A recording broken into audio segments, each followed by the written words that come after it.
Hey guys, today we're going to show you how to install the Ultra-B motor adjuster. The tools you'll need for the installation are going to be a 6mm Allen key and a T30 Torx bit. To make things easier, we've gone ahead and removed the peg mount.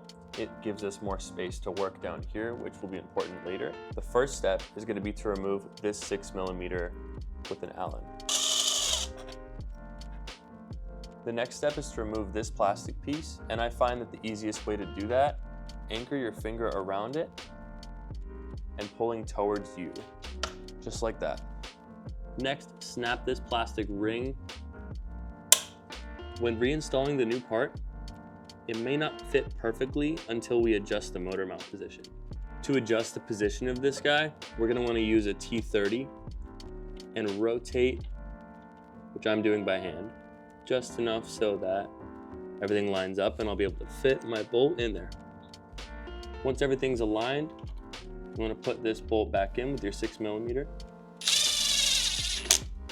Before reinstalling the back plate, make sure you put some thread lock on these bolts. Use your T30 once again to tighten this up.